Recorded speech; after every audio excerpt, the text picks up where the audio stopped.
Hello there, and welcome to the show. It's Afcon 360 Day 6 review. With me, my name is Wale, and I've got my colleagues here with me. They're just going to be joining me soon.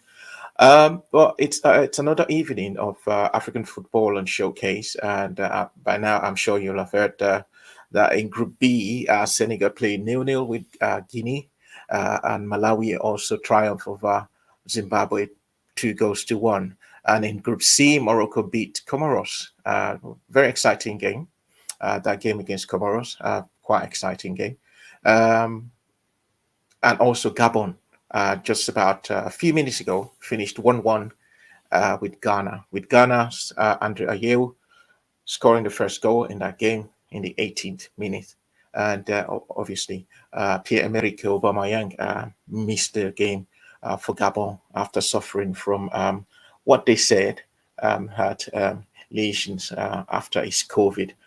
Hopefully, it is not as serious for Aubameyang, and he will be back to playing football as soon as possible. So, like I said, I am not alone today. Those were the rundown of the games that were played today. Exciting games. I was actually very thrilled about the game Morocco v Comoros, Comoros Island. The last time they actually really played against each other, I think the game ended 2-all.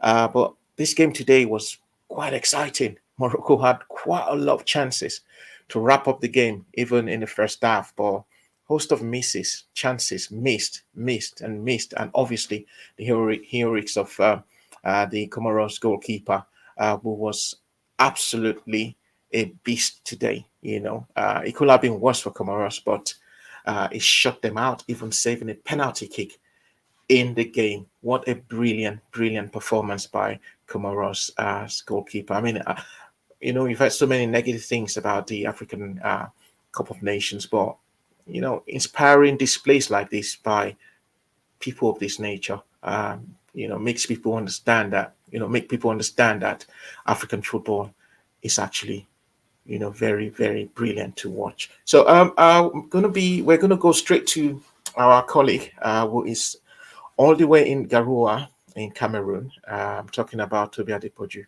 Toby, are you there? Hello, Toby. Hello, Toby. Oh, all right. Good evening. Can you hear me? Yes, Toby. How are you? Oh, yeah, I'm fine. I'm fine. Dramatic finish in that game between Gabon and Ghana. That was interesting. I mean, I love drama. A lot of people might say, "Oh, the drama at the end," but sometimes drama is part of the game. It brings the excitement, the passion from the players. I think Ghana players are sad about this. I mean, they held that lead for a lot of minutes in that game and conceding a late equalizer. With just a few minutes left to play, might really be hurtful, even though, I mean, they were not top of the performance, but they lost the first game, drop points in this one point in two games. I don't think it's good for Ghana with their history at the African Cup of Nations. And just like I just, made a joke on Twitter, Ghana must not go. So, but I mean, it's getting interesting right now in Cameroon. Like you said, a lot of excitement today. Comoros goalkeeper, Salim Ben was huge in today's game. Morocco will always be favorite to win that one. And you find one man look very strong, very big, big Mm, performance against Morocco is also good. Comoros is just a small country, just coming up, in Africa, and also to play in the African Cup of Nations is something they would cherish for a very long time, and I hope to build on this. And I mean, look at Senegal versus Guinea. I mean, Guinea. I made a joke this afternoon, like the president order is really working for Guinea. Anytime they record that, they have to return the dollars. Those guys just want to go all on the pitch and I mean and give everything. And I mean, jokes apart, it's good to see teams like Guinea fight very hard against teams like Senegal. I mean, Mani was just so poor in this one, and it was mm, all due to Guinea setting up to ensure that I mean they stop money. I mean, if you stop money in the team, you stop Salah in the team. Credit to your players, and credit to the result. Guinea top of that one ahead of Senegal, and the group looks very open. Senegal playing Malawi, who is on 3 points in the last game, is very tricky for them. So it's the excitement is really Bosnia and in Cameroon, and then we look forward to more of the games as we progress in the tournament. Well, definitely. Just like I mentioned, the Comoros Islands, and we've said it so many times on this program about the so-called small African teams that go there to just give you what we in Nigeria call a lot of wahala, and Yeah, they just make sure they make life so difficult for you. And at some point today, Comoros will probably was most most likely to obviously snatch a goal and probably equalize in that game, but unfortunately, things did not go their way.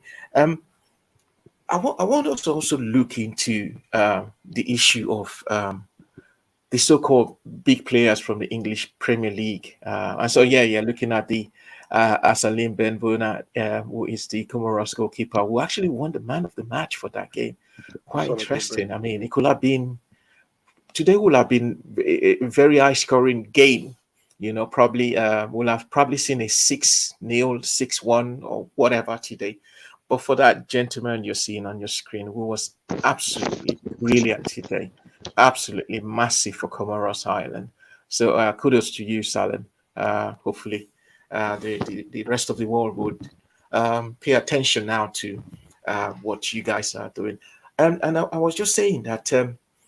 We've had a look at Salah, we had a look at Sane, we had a look at Nabil Keita, Hakimi, even with Morocco and all that. But I just want to, go into the ones that play in England. They've not really sparkled. I was listening to Jurgen Klopp today when he was being interviewed. I had a game against Arsenal, and a lot of people were saying.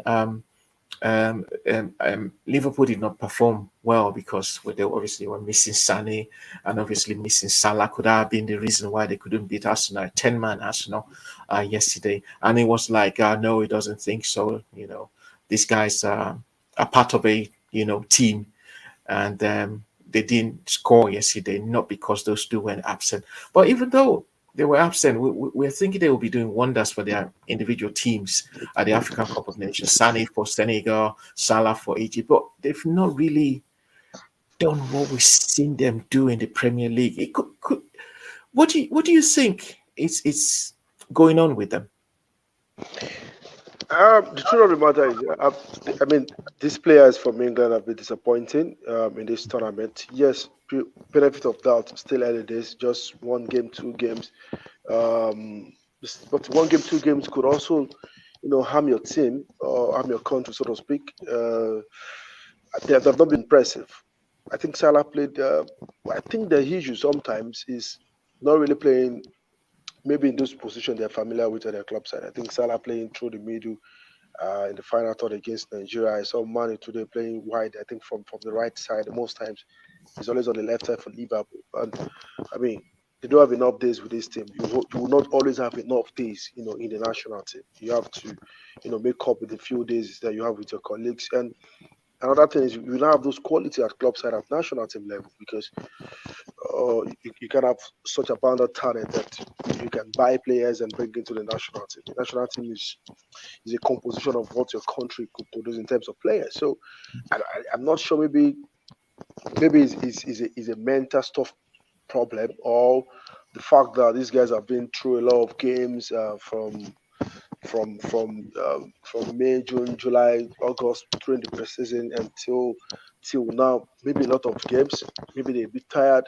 Maybe playing with due respect, not as much as quality at the club side. But I mean, they are used to this. I mean, Salah, Mane have been playing for the national team for a couple of years, and also they understood the fact that it is a big pride and honor to play for the national team. So I don't think they are happy with their performance as well. I saw it on Salah, you know, phases on after Nigeria, defeated Egypt. I mean, I don't think these boys are happy with the performance as well. I don't think they're happy with the performance of their team because I mean they shoulder a lot of responsibility and a lot of fans believe so much in them to carry their team to push their team as much as possible. But like I said earlier, I will give them a benefit of doubt. Like, I mean, still early days to judge these guys. They still have a couple of games to redeem their image. But the truth is, they have to understand as much as possible that there's a lot of responsibility on them. The football fans in their respective country have big trust. Have this belief in them that, I mean, they are the most popular, the most quality players in the squad, to come and push their teams. And I mean, if these guys doesn't find a way to spark up in this team, I think it will also affect the team performance. Imagine Salah have scored that opportunity with Okoye, one-on-one with Okoye. That was an equalizer for Hmm. Egypt. I mean, so Mane also find it very difficult to create chances or to get into the final third for Senegal. I saw him struggle a lot today. I mean, it was caged by Guinean defenders. However, it also speaks well about African football. That it is always tough than it is more physical.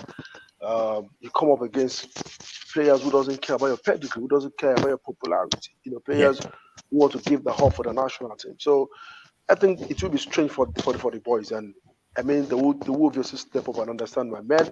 We're not getting those respect we're getting in Europe. This guy doesn't care about us. This guy doesn't. They're not send us. So I mean, they just have to improve their form. They have to step up because their country believe and rely so much on them to push them as much as possible in this tournament. Toby, what is happening to Ghana? Do you think they're going to qualify from their Group C? They played 2 games now. They've only managed to score just 1 goal. I mean, Ghana, we're talking about Ghana here, the Black Stars, Ghana, uh, African giants by all means. They might not have the players of the good old days, but they still have quality players in that team. Um, they sit third in Group C. Morocco is already qualified. It's looking like most likely that Gabon might probably qualify because Gabon's next game, and Ghana, after 2 games, they've only managed to score just 1 goal. Do you see them? Honestly, I know you're saying that Ghana must not go, but it's looking like Ghana must go, man. honestly, this is ridiculous. I think it's very poor from the players. I don't think in Ghana right now it will be calm. It will be disappointment for the fans, for the traveling fans in Cameroon. I don't think they will accept this result. And you can also see it from the reaction of the players. They knew the fans would not accept this. I mean, you held this lead for 60, 70 minutes. We're just 3, 4, 5 minutes away from having a first 3 points of the tournament after losing to Morocco, and then you just consider that goal. So I think it's more of quality for them. I think the quality have really, really dropped. I don't think their coach also is has really done enough to make up of what he has right now. If you don't have that enough quality, then what you have, you just have to make up of it by ensuring that they play decently and also hand decent results. I mean, they want to be dropping point against Gamble. Yes, the next game against Comoros. We saw what Comoros did today. They don't want to go down easily. They want to pull up a great fight. What about going to that game? They're going to that game now with a lot of pressure. They need to win to be on the 4 point and hope maybe they could finish.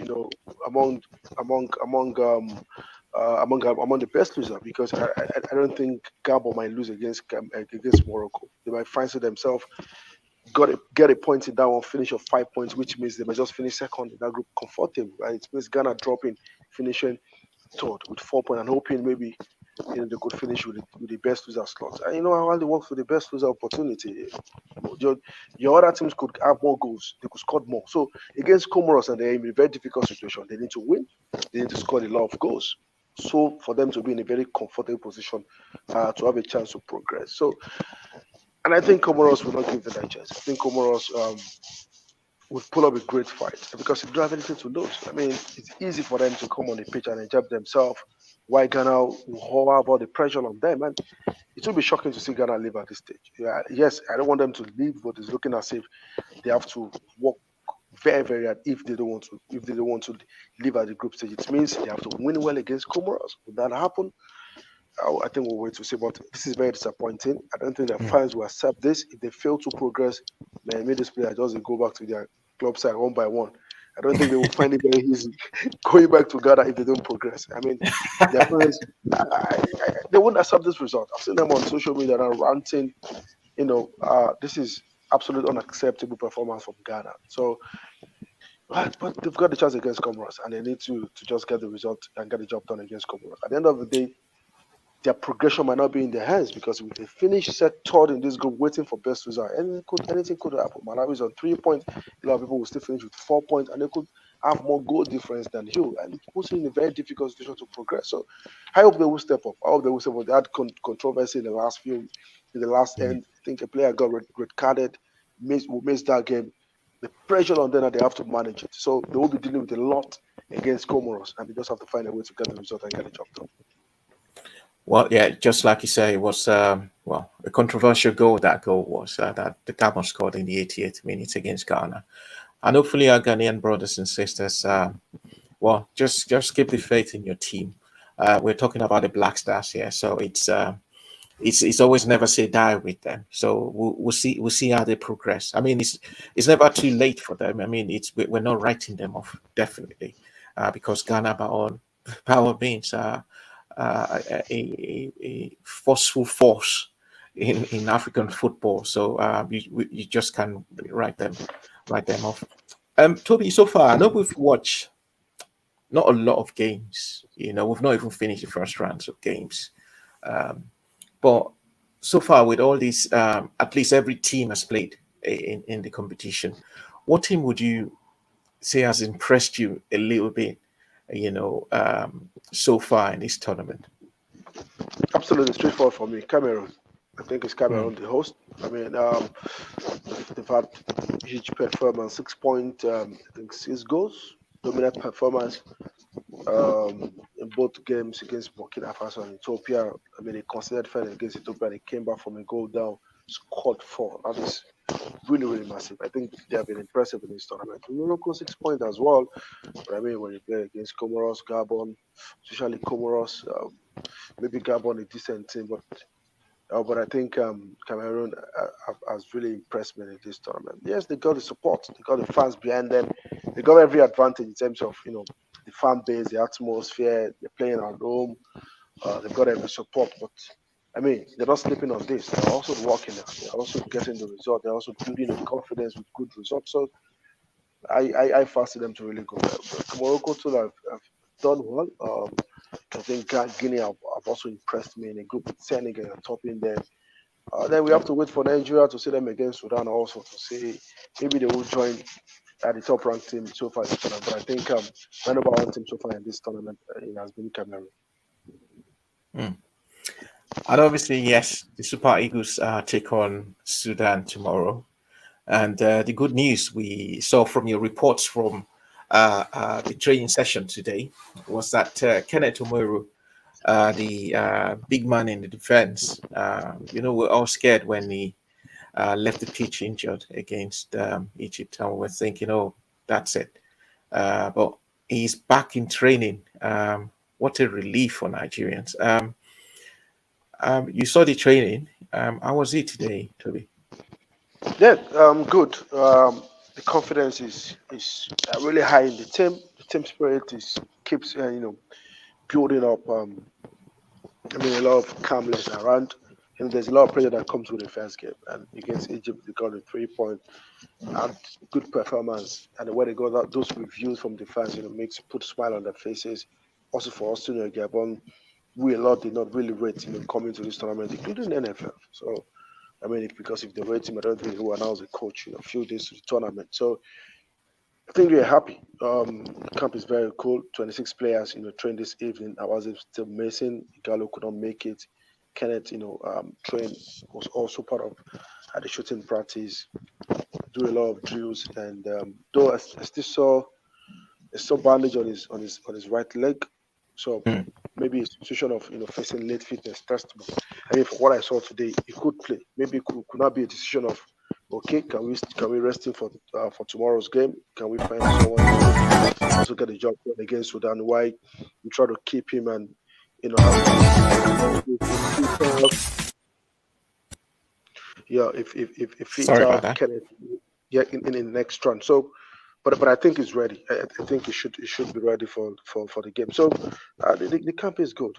I think the players take those a lot of pressure off them now. Even though they understand the fact that they don't have to slip up against Sudan.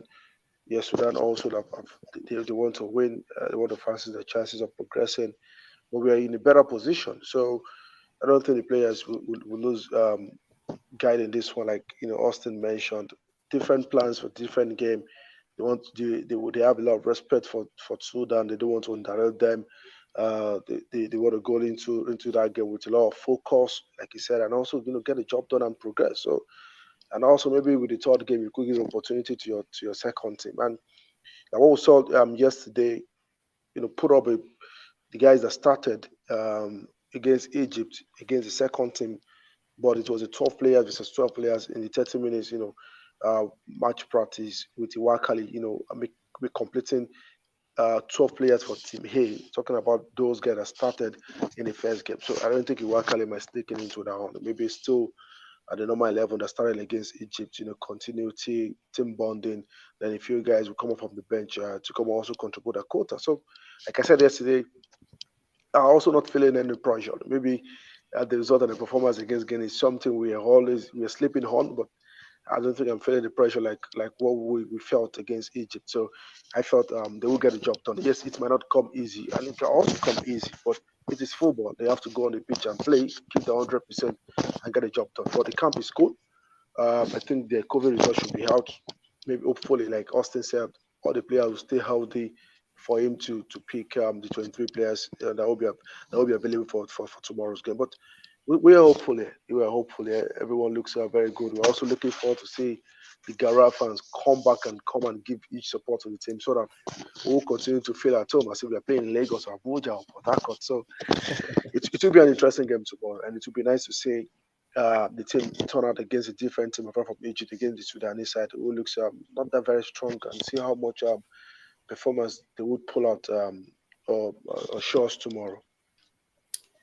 Okay, Toby, we're just going to take a quick break because we need to take this interview you conducted with Madoka Okoye, our Super Eagles #1. You conducted for us. Thank you very much for that. So we're going to take this Okoye's interview. Oh, we're not ready for Okoye's interview. We're not ready yet. So should we go on a break?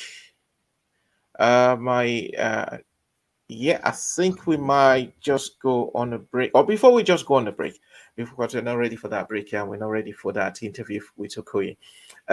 Toby, we were talking about some Nigerian players yesterday, and we said obviously we're going to continue with that today. And one of the interviews that was conducted in the press conference today was about arguably for me, as I probably feel was the best player against Egypt. That's Musi Simon. When Musi Simon was saying, when people were asking him if if the game against Egypt was probably the best game he's played so far, and he was affirmative in saying yes, it was. In the past 2 years, that was probably the best game I've played, and it went ahead and more like indicted the former Super Eagles manager. We're talking about getting raw, who said, I played the way I played because I was playing to the coach's instructions. That's the past coach instructions. That's getting raw. But now this new coach is more like giving us the freedom for me to play the way I play in my club side in Nantes in France. So what should we be reading meanings into it? As would you? I know you've always said this that Roa, given all his achieved in Nigeria, was not the best man to get the best out of Nigerian players, and we've seen that already in just one game. Is that an indictment on getting Roa that he probably didn't know these players, even though he spent close to 5 years or more than with them? I think what national team coaches need to understand, especially in Africa, is to ensure that you don't play these players outside position for what they are used to at the club side. Look at what is happening to Salah. Why don't you play Salah on the wing, allow him to just play the way he played at Liverpool, Manning as well. A couple of players. It's not about Jedi Troy alone. I think it happens a lot on the African continent with African coaches.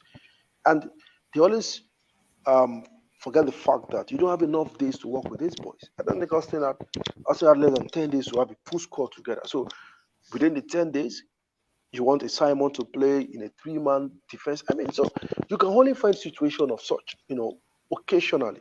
Yes, Austin said it in one of the interviews with us when he said he wanted his players to play more than one position. It's normal. Maybe, okay, he had issues at the middle of the park who can step in.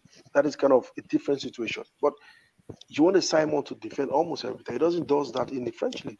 He plays mostly from the left side, trying to cut him with his left foot. He could shoot, he could score, he could assist. So why are you trying to change that at the national team? So why don't you give him freedom to play the way he plays at club side? So okay, man, if you have a two Simon, if you player that play like if you have player who play in a similar way, then you play one who you think is better instead of forcing players to play a certain position. I think I disagree with that. If situation arises, yes, a few times we've seen Awaziem play for the right back, because Michelle got injured, I know was not available. Yes, but not as if you want to set up and you just want to respect your opponent every time. I was saying it with our colleagues here in Cameroon. If it's so general, we could have set up with a 3-5-2 against Egypt and try to sit back and hoping for 1 point. Why don't you open up? It is your first game. Why don't you open up? Why don't you allow flexibility? Why don't you allow the players to enjoy the way they play at a club side? It was only Ejuke, Austin tried to say, okay, play from the right wing, which is also better for Ejuke. If Ejuke was a serious player, if you get a chance to play from the right wing, your right foot is very strong. Why don't you do more of crossing, into the final thought? So I think it was a slip from Simon. I don't think Simon really want to hurt Genetro. He had a lot of playing time under Genetro. He sapped Genetro and he sapped the country. I mean, in Lagos, Simon played also marked until he got injured. So it shows a lot of passion. It shows a lot of players who want to play for the country in any situation the coaches prefer him to play. Does everyone want to play the way they're playing at the club side? Against Nigeria, I was behind the Nigerian goalpost in the second half, so I could see Salah. Salah was so frustrated, but you could see that the instruction is played through the middle. He was not getting the ball. He was so frustrated, hitting his body. He was angry. These guys want to play from the right side and try to cut and try to shoot, but the coach had a different idea about how he want to set up at the national team. So how do you want these players to function? So I think it was more of players for Simon. It was interesting for him to play from that position in the national team. I mean, for the first time in a long time, but as well, he has played under Genetro in that position, so but not often. So he played in that position for Austin, and he was able to have that peak performance. He will be happy about it. So, but I don't think it meant to add a jab on Genetro, but it is the obvious thing. Genetro played the player asset position, try to make life difficult for these players. You have to give them freedom. You have to allow them to play the way they play at a club side. You have to allow them to enjoy the football. If it doesn't work, then you take him off and bring another player who could fit into that situation. So, I mean, also play 4-3-3 or a 4-4-2, a 4-2-1 against it. You open up everyone, let's have fun. Let's play this football. And we got the win instead of trying to sit back from the first minute. When Egypt came on into the game, they wanted to attack with their wing back. But the more they saw Chukwueze and Simon, I mean, the right back got injured in the first few minutes. Chukwueze was on the right side. So it was so difficult for them to, at the end of the day, players have to force the back foot to sit back. So it's really good to see how Austin allowed the players to have freedom and enjoy themselves in that game against Egypt. Hopefully, they will continue in such momentum in the next games. Okay, I think we've got the Okoye, Madoka Okoye, our goalkeeper, Super Eagles goalkeeper's interview ready. We're going to take that, Toby, and we'll come back right after that. Okay, just sit tight. And it's still Afcon 360 degrees, and my name remains Wale. I've been having a chat with our man on the ground in Garoua, Cameroon, Toby Adepoju. We're just going to take a break and then take the interview Toby had with Madoka Okoye, the Super Eagles goalkeeper, and we'll be right back.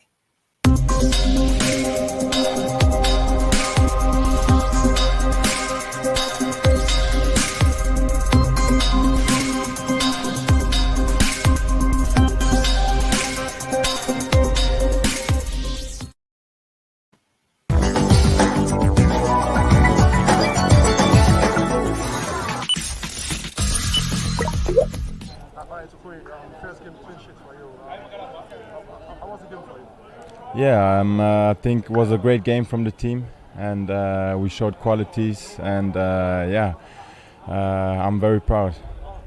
Now, Sudan is next up. Why you guys getting ready for that? Sorry? Sudan is next up. Looks a more physical game. Why you guys getting ready for that? Yeah, of course, with hard training, beginning from today, and yeah, we're getting ready for Sudan. Your Nigerians are really hope for yesterday results. What's the message to Nigerians as you progress into more games in the Afcon? Yeah, that they need to continue to support us like they did. We need all the love from the whole country, so we can make them proud.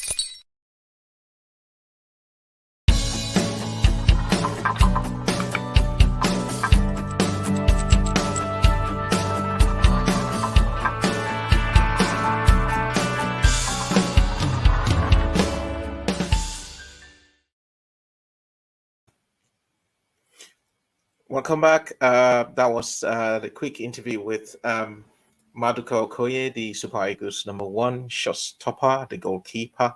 Well, the interview was conducted there by a man on the ground, Toby Adepoju. Toby, some people have always believed that why Madoka might be a very good goalkeeper. One of his faults is that his reaction sometimes is not he's not proactive. He's more like a reactive goalkeeper. He doesn't dominate his box. I saw you mentioned that so far Cameroon is probably one of the countries that's inspired you so much. And I tell you, I totally agree with you. And I think one of those players I've actually inspired, no, well, that I actually feel is one of the best players so far in this tournament. Well, not necessarily the best players in this tournament, but one of the top goalkeepers in this tournament is Andre Onana. The way he dominates his box, the way he distributes the ball, he's so confident. You could see he distributes the ball with the left, with his right feet, and there's that confidence, when you see him, and he's more like also very proactive. He plays like a sweeper keeper, just like the likes of what we are used to with the likes of Bayern Munich goalkeeper Manuel Neuer. But with Okoye, he seems more like he sits in, and waits for maybe his defenders to do something before he reacts to it. Is this something that's probably people are spoken about? Is this something he could probably work on, especially now that we don't forget that it's most likely Nigeria is going to qualify for the World Cup, and people will look at that. Opposition scouts will look at that and feel, yeah, this is something we'll probably work on to rattle in and stuff like that. And also, don't forget that it's coming to the English Premier League to play football, where goalkeepers are always very proactive instead of being reactive. Absolutely, I agree with you.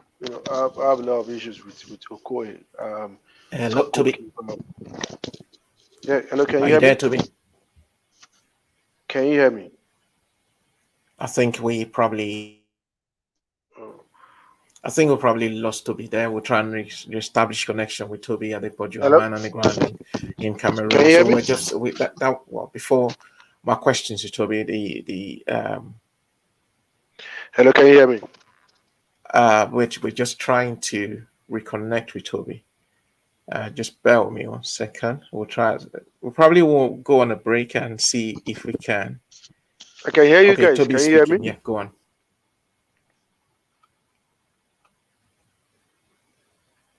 Okay, can you hear me? Okay. I think I have my issues with Madoka Okoye. I mean, the last game I was so close to him at the back of the post, and you hardly hear Maduka had communication with his defenders. You hardly hear his voice. So, and I also have issues with his area ball situation. I mean, I don't think he come out to fight in the area ball situation. And in Africa, how many corner kick do we consider against Egypt? How many do we see Maduka competing in? Um, I agree with you to some extent with Maduka. You know, areas he could improve, especially playing on the African continent. So, um, Hopefully, hopefully, hopefully, he can continue to learn. I think the goalkeeper trainer Leagu has defended him a lot of times. Anytime I have a strong opinion with the goalkeeper trainer, and he will keep telling me, "Oh, Maduka is young or he's still learning, but he's a quality goalkeeper." Uh, they think is the best among the four in the camp. But I mean, Maduka needs to step up. He needs to step up his game. He needs to be vocal. He needs to be proactive. He needs to go into area ball challenge. I mean, it can do more. It will not come easy almost every time like we had it against Egypt. Egypt barely had about two or three, 400 targets against Nigeria. We'll come up with opponents who could be very strong also in the attack and give us a lot of problem. And at that point, you need a Maduka to really step up as well. And also, like, assist the team because I mean we can't have it 100% against opponents. We'll surely have moments where will be caught up, and then we need a goalkeeper to really show up and also give support to the team. This is what we saw with Vincent Eyama, when we won the last Nations Cup in 2013. It's not as if the team in 2013 was that dominant against Cote d'Ivoire. You could count, some great saves. Vincent had in that game. His passion, his vocal communication with his back fall, ensure that Kenneth and Godfrey, as young as they were, then could be 100%, on their feet, fighting against, Drogba and the rest. So I think Maduka needs to do more. When he's a first choice goalkeeper, we need to give him support. Lesser criticism, but he needs to understand that I don't think he's 100%, there. And like you said, opponents are watching. A lot of people, the way we are doing scouting about our opponents, the way other opponents also do scouting against us. So, I mean, when they found out this opportunity to exploit in our team from Maduka, they will surely exploit it. And before we know it, it will cost us. Look at the goal he considered against Cape Verde away from home. That is a goal we could avoid, if not because the boys, fought back and Cape Verde, had some heroes at the back. That was when we were able to get 3 point against Cape Verde. Some couple of other games he had made mistakes. 4-4 against Sierra Leone in Benin also is an example of such. But he's still young, still learning, getting game time in Europe. He's coming to England, like you said. He's coming to an environment where goalkeeper doesn't get so much opportunity. I mean, no mercy for goalkeeper in the APL. Even if maybe Watford didn't survive, they get relegated. It's also very tough in the championship. So I think Maduka needs to step up, and hopefully he would continue working. He's a great guy. Same work very hard in training. Maybe still finding his feet in African football. Maybe he needs to understand African football is a bit different. I always say it to people when you grow up in Europe and you try to switch or you try to play for your country of birth is different. Nations Cup. We've seen what happened in this Nations Cup. The big boys are not getting it easy. The guys that grew up in Europe, you think, I mean, African football is different, and that is our style. That is how we play, and you have to adapt to it. So hopefully, Maduka will not cost us much in this tournament because I mean, he needs to step up, and I agree with the point you notice about it. Hmm. Hopefully he's going to step up. And yeah, we were talking yesterday about some of those players. We talked about Yekuru, we talked about Nwakali, and I think Amos was also on the point about Nwakali and about the kind of thing he brings to the Super Eagles. You've also mentioned that he's someone who Coach Eguavon actually trusts a lot and probably will want to trust into this competition itself for him to launch himself into the competition now. He obviously realized his full potentials. Off camera yesterday when we were discussing after the show, I think our producer Yomi Omobuja was also saying that Kelechi Nwakali was probably the most complete midfielder Nigeria has if he can, fulfill his potentials. That he's really a player that can, give you that pass that obviously can unlock any defense in the world. And you obviously also agreed with this yesterday, Toby, when you were analyzing, especially when he was in the training session. During the training today, did you see anything to also, open up our eyes to the fact that he probably might start that game tomorrow, probably play a part in that game against Sudan. Honestly, to be honest, Iwakala has really impressed me since camping in Abuja. Several times. You could see that. I mean, this is one guy that could bring solution to a creative problem in the team. And then, on the other hand, you could say he's really ready for the games. But I mean, you can't dispute the quality Wakale has got. He's got potential, and you could also see it in training almost every time. Like today in the shooting practice, had some decent shootings. Yesterday when they played the favorite versus the second team, I mean, he scored for the favorite. I mean, when the second team put up the same performance, Yekuru scoring. I mean, it was one that scored for the hate team. So you could see, I've seen him working very hard. He also knew that this is a very great opportunity for him.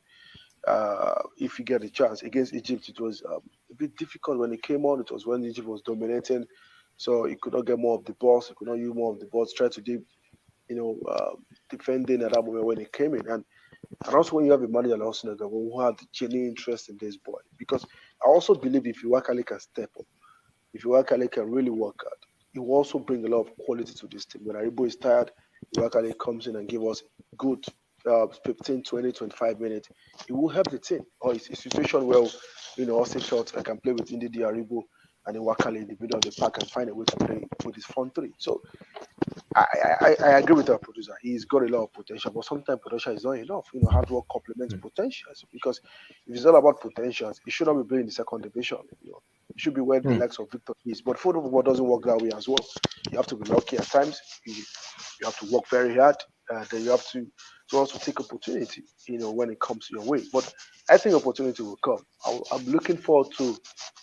I'm not sure they will start tomorrow, because it will be difficult for us to change the team tomorrow, because the fact is, for Iwakale to play, it is only on two options. It is either Aribo is not starting or Taoni will not start. So it means Austin have to play Iana Cho as centre forward and Iwakale playing behind him, or Aribo is starting on the bench and Iwakale is playing with Ndidi at the middle of the park. I don't think Austin will try to risk that or try to make such changes. He will prefer to stick with these guys and try to introduce the likes of Iwakai like he did, in the game against Egypt. And you can also see in training the way he introduced Iwakai into the first team. It shows the manager will have a lot of interest in the boy. And like we all agree, we know Iwakai have got potential. But I mean, working out to ensure that the potential, sparkle up is another thing. So I think we'll get this opportunity. If we win tomorrow, we should have a different team against Guinea-Bissau, a very good team that could test our second team. And then that could just be a game where Iwakale will also show up. But we still have a long way to go. The more we progress, the more Iwakale gets opportunity to play this tournament. It means at some point Aribo will be tired. It means at some point he will also get into play like he did against Egypt. And also come and express his potential and also add quality to the team. But I think he's on his way back. With what I've seen so far in training. Hopefully, he's on his way back, just like he said. And is there any other news out of the team camp about Awaziem? Been so much speculation about what is wrong with him. Is there any update about him? I don't think Austin has been honest with the situation with Awaziem. I don't know why they're hiding this. I think Awaziem had issue with COVID. Yes, I saw him train with he was in the camp in Abuja. He obviously came to camp with injury, because at some point in Abuja he was rested doing some training, section. At some point he will join and he will rest. So we knew about the situation about injury, but the current situation is about COVID. And I don't understand why Austin and the crew are hiding this. It is very important that we come up with the true perspective of situation, instead of trying. Okay, Austin have been saying he had an ankle injury, and people have been reacting that he came to camp with injury. So people are saying, you knew you had injury. Why did you come to the camp? This is a waste of slot. It means if this guy doesn't fit at the end of the day, we have lost two players or two spots, so to speak. So it means Igalo did not show up, then Awaziem will not play any part. Okay, look at the situation we had with Kenneth. Then Awaziem is not available. I mean, God forbid, Semi also had some issues. How do we play? Even on the right back where is an option. yes, Tyron is available, but I mean, a lot of things can happen in camp. Reason why we have 28 players or player who could play multiple positions. If those players are not available, I mean, it might cost the team. So, Austin and the crew giving up an opportunity for speculation doesn't really speak well at this moment. They don't need this distraction. If you had COVID, everyone is being open to the situation with COVID. If you had COVID, yes, he has COVID and he's trying to recover. And everyone who would keep praying or keep supporting him where he is. I mean, you can't be telling us he had ankle injury and he's not showing up in training. You're not talking to kids. The football fans, I mean, Kenneth had knock. He was in the training the next day. We also said I was in sit-out training, but it was around the stadium. So I don't think it's really fair to football fans and also to the media and also to the entire country that they're not telling us the true situation with Awaziem. So obviously Awaziem will not be part of the game tomorrow because he has not been training the last 3 days. So he's out for tomorrow's game. So we wait to see maybe by Sunday he will be back. I mean, Austin almost set himself up this afternoon when he said the situation is beyond us. Ankle injury should not be beyond you. I mean, ankle injury should not be beyond you.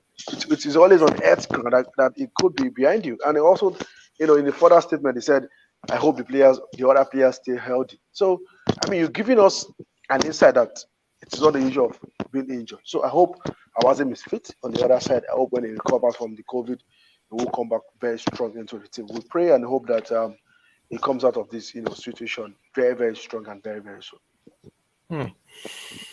I hope we probably will follow the likes of Gabon. I mean, Aubameyang was there and he caught COVID. He tested positive to COVID, and they told the whole world that listen, he's got COVID. Yep. And he missed the game today against Ghana, despite testing negative to COVID. He's overcome the COVID problem, but that they said he had lesions. So that was why he couldn't play. And all well and good. At least you've told us the truth. All rumors going to die down, but it's beyond us why the Nigerian camp is playing Chukuma will they continue playing this kind of game? I hope and pray that they will not have any COVID situation anymore. But will they continue and pray and say it is kind of for any player? You just have to be open. I find him very ridiculous from Austin. I like him a lot. A lot of people are beginning to like him, and this kind of situation is quite unacceptable. Let's be open to ourselves. I mean, this is not a child play.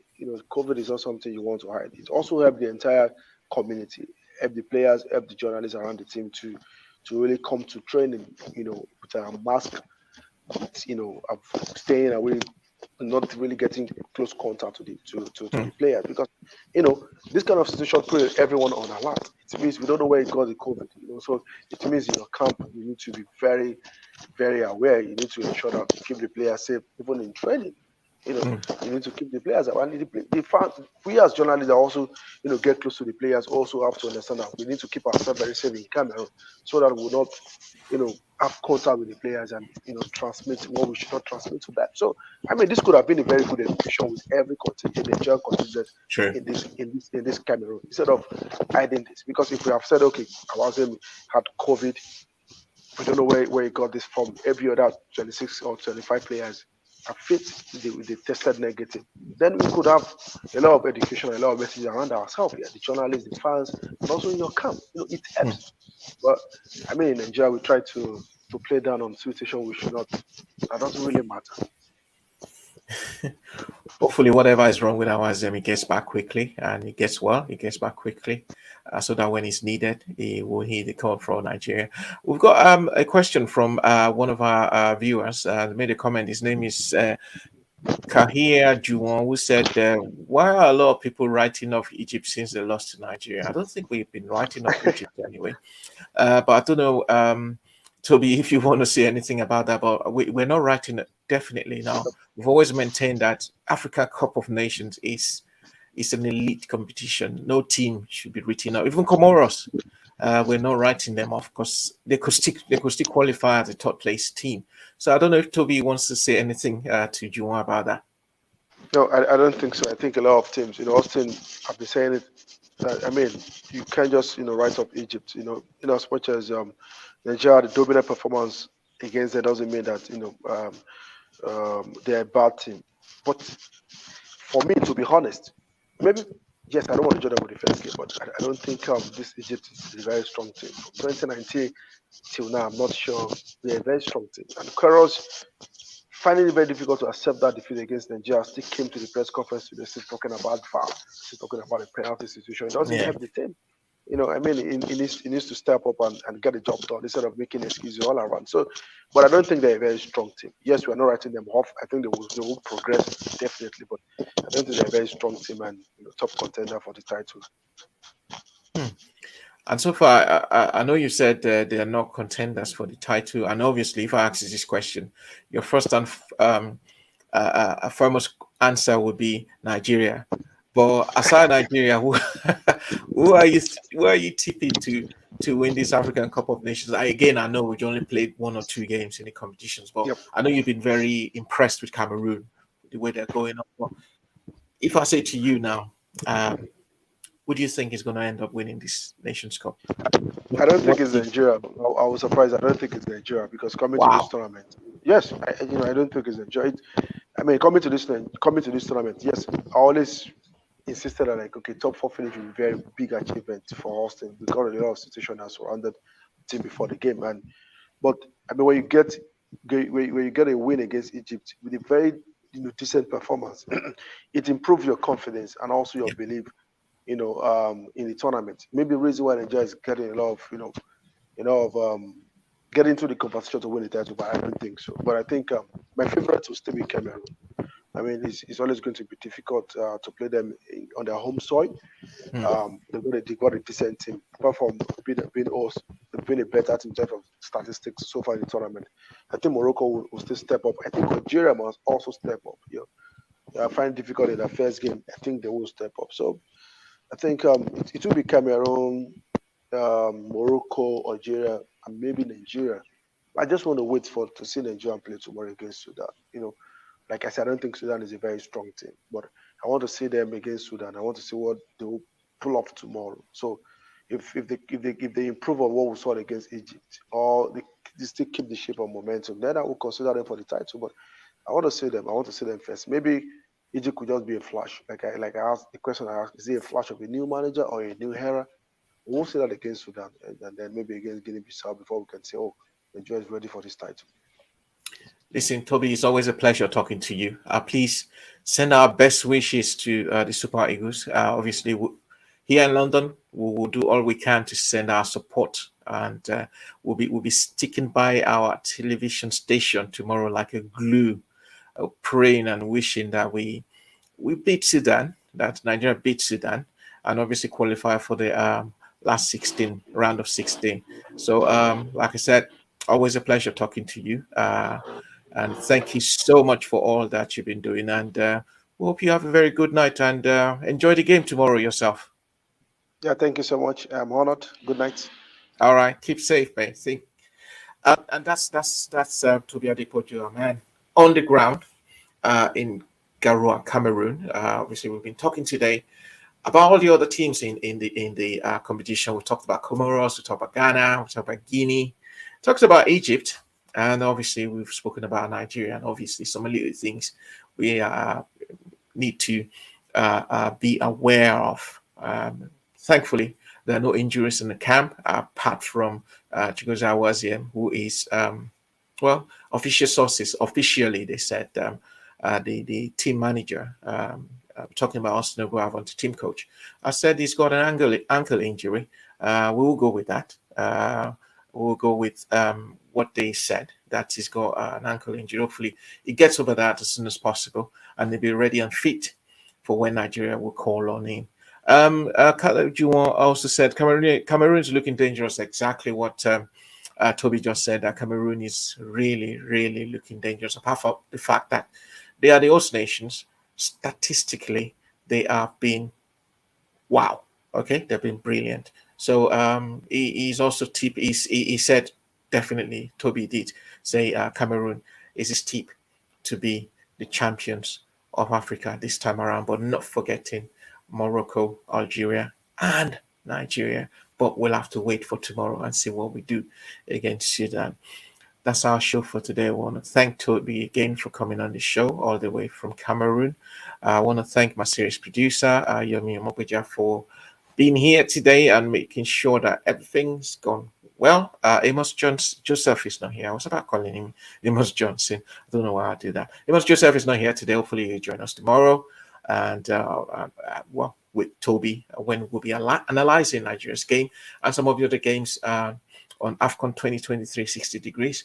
My name is Wale, and please, if you did like this edition of our program, have a look at what we've done so far. Okay, if you do like us, what we've been doing, give us a thumbs up, and don't forget to subscribe to this show. All right, make sure you tell someone about this show. Okay, tomorrow we'll be back analyzing Nigeria. Make sure you support the team. Okay, and make sure you get us over Sudan tomorrow. Have a good night and have a very good weekend. Stay safe out there. Okay, bye bye.